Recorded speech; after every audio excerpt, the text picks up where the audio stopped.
పార్టీలో మీకు సరైన గుర్తింపు దక్కుతుందని మీరు భావిస్తున్నారా?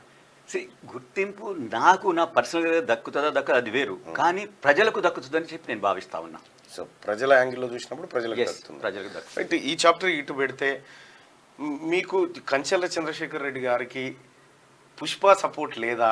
ఎందుకు అంత బలమైన అల్లుడు, స్టార్ హీరోగా ఉన్నటువంటి అల్లుడు ఉన్న తర్వాత కూడా రాజకీయాల్లో సస్టైన్ కాలేకపోతా ఉన్నాడు? అంటే రాజకీయాలు అంటే నేను కొద్దిగా మస్కా అనేది నేను కొట్టలేను. నేను చేసే పనులు నన్ను చూసి ఎన్నుకోవాలి, అంతేగాని నా అల్లుని చూసో నా మామని చూసో మా అన్నను చూసో ఆ విధంగా కాదు. ప్రజలు నన్ను గుర్తించాలి. నిజంగా ప్రజల దగ్గరికి పోయినప్పుడు ఎప్పుడైనా మీ అల్లుడు గారితో చర్చ పెట్టిరా టికెట్ విషయం?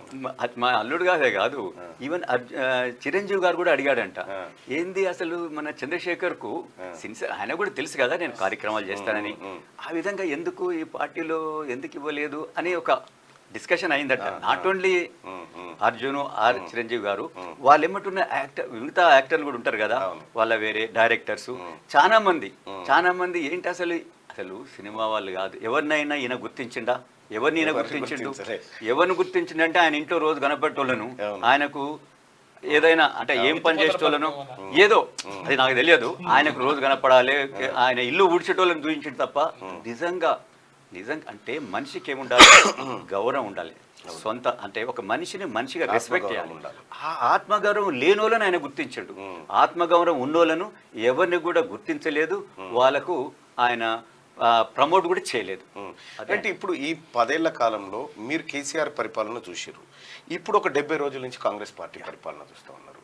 గత 10 ఏళ్లలో జరిగినటువంటి అరాచకాలు ఏవైతే ఉన్నాయో, అవినీతి ఏదైతే ఉన్నాయో స్పష్టంగా బయటకు వస్తూ ఉన్నాయి. సో కేసీఆర్ ఇలాంటి దుర్మార్గాలు చేస్తుండన్న విషయం మీకు ఎప్పుడు తెలిసింది? నాకు ఎప్పుడైంది, మీ దాంట్లో కూడా మీ క్యూ నుంచి ఎంతోమంది అభాగ్యులు అంటే ఎకరం ఉన్న ఆయనకేదో ఇది వచ్చింది, ధరణి వచ్చింది, తింటపోయింది. నిజంగా చెప్పాలంటే నాకు తెలిసిన వాళ్ళు మన్నటిదాకా పాస్బుక్ ఉంటుంది, మన్నటిదాకా వాళ్ళు చేస్తారు, ధరణికి వస్తే వాళ్ళకి దేంట్లో వేరే దాంట్లో చూపిస్తారు. అంటే గవర్నమెంట్ ల్యాండ్ అని చూపిస్తారు, వక్ఫ్ ల్యాండ్ అని చూపిస్తారు, మిగతా వక్ఫ్ ల్యాండ్ ఉన్నాయేమో ప్రైవేట్ ల్యాండ్ చేసి వేరే వాళ్ళు కొంటారు. ఈరోజు మనం ఇప్పుడు బయటపడుతున్నాయి కదా ఎంతో మంది ఎమ్మెల్యేలు, వాళ్ళు ఎమ్మెల్యేలు గారు, వాళ్ళు land brokers, land grabbers, sand grabbers, mining grabbers, ఈ విధంగా అనమాట.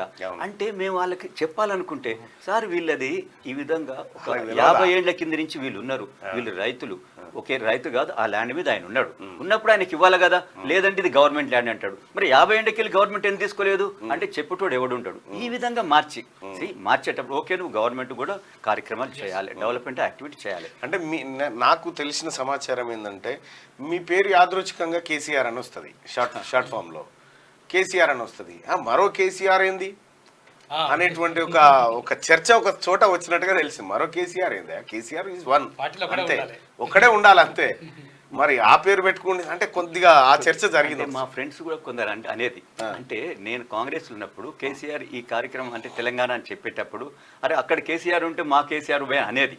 సో నేను అంతలేను సార్ క్యాజువల్గా. సో ఈయనకి ఏంటంటే దానికంటే ఎక్కువ ఎవరైనా సొంతంగా ప్రజలకి పోతుండు పని చేస్తూ అనేది ఉండొద్దు. రోజు ఏదో ఇలాంటి చిల్లర మరల పనులు చేయాలి, వాళ్ళకి పార్టీకి ఇంత లాభం రావాలి, తనకింత లాభం చేసుకోవాలి. సో మనిషి ప్రతి ఒక్కరు కూడా ఏదో ఎదగాలి, పని చేయాలనుకుంటారు. ప్రభుత్వం నుంచి కూడా సహాయం కావాలి, వద్దని అంటలేదు.